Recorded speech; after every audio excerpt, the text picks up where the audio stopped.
Imagine telling a government, "I have something you desperately need." Not oil, not gas, not weapons, not even money. Something much smaller. A piece of silicon. A microchip. Today, some of the world's most powerful governments are competing over these tiny pieces of technology because advanced chips increasingly determine who controls AI, computing, defense technology, and potentially the economic power of the next century. The United States is restricting China's access to advanced semiconductor technology. China is investing heavily to become technologically independent. Europe is worried about strategic dependence. Taiwan sits at the center of advanced chip manufacturing, and governments are pouring billions into semiconductor production and AI infrastructure. And then something almost absurd happens. One of the young entrepreneurs entering this strategic battlefield is James Dacombe. He didn't graduate from MIT. He didn't graduate from Stanford. He didn't even graduate from high school. He left school at 16.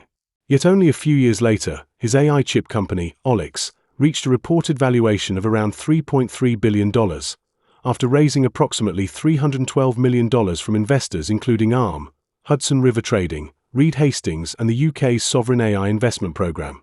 So the question isn't really, how did a school dropout become a billionaire? The more interesting question is, who educated him?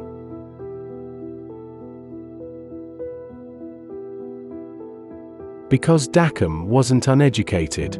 He was educated differently. He learned programming. He worked as a software engineer. He founded a company. He surrounded himself with scientists and engineers. He entered the Till Fellowship ecosystem. And then he built another company. His education didn't disappear. It moved. From classrooms to computers. From textbooks to experiments. From professors to engineers. From examinations to investors. And from theory to the brutal feedback mechanism of the market. Because when investors put hundreds of millions of dollars behind a company, they're not primarily asking, where is his diploma? They're asking, can he understand the problem? Can he attract people who can solve it? Can he build an organization? Can he execute? And ultimately, can this technology create enormous value? Now consider the product. An AI model may look like software, but underneath the software is hardware. And underneath that hardware is one of the most complex industrial systems ever created. Chip design might happen in America. Advanced manufacturing is heavily concentrated in Taiwan. Lithography depends critically on the Netherlands. Other essential technologies come from Japan, South Korea, Europe, and America. And China is trying to build an increasingly independent ecosystem. So the microchip is no longer simply a commercial product. It has become geopolitical infrastructure. A component smaller than your fingernail can determine the capability of an AI system. AI capability influences military capability.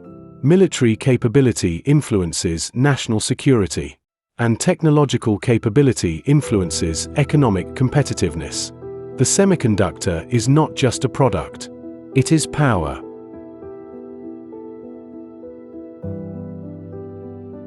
And here comes the strange part. Historically, we associated this kind of power with enormous institutions, governments, universities, military laboratories, multinational corporations. But technology has changed the entry point. A teenager with a computer can access knowledge that previously required an institution.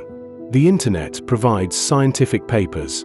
Open source software provides tools.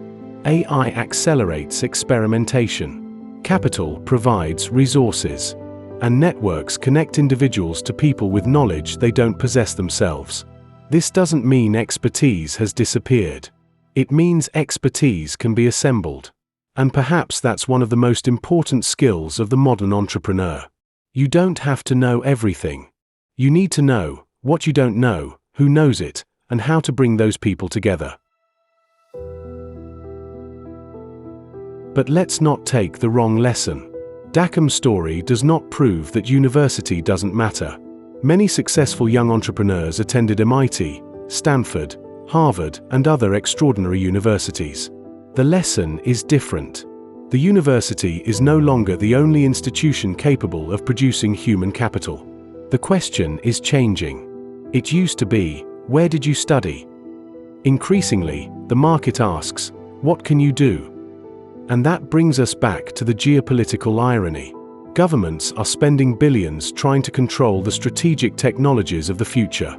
They're building semiconductor factories, creating export controls, protecting supply chains, developing national AI strategies, trying to secure technological sovereignty. And yet the frontier of innovation can still emerge from an individual. A very young individual. Someone who didn't follow the traditional educational path. That's the extraordinary characteristic of technological capitalism. Power is becoming simultaneously more concentrated and more accessible. The infrastructure may cost billions, but the intellectual entry point can be a laptop, an internet connection, years of obsessive learning, and the ability to persuade exceptional people to join you. Education may no longer be simply a building you enter. It may be an ecosystem you construct. And the ultimate test of that education isn't an examination.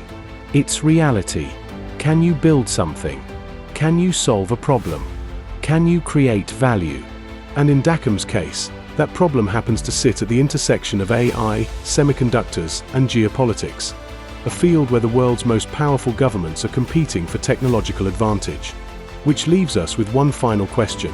If a 16-year-old can leave the classroom and eventually enter the geopolitical competition over one of the world's most strategic technologies, perhaps the question isn't whether he went to university. Perhaps it's whether our definition of education has become too small.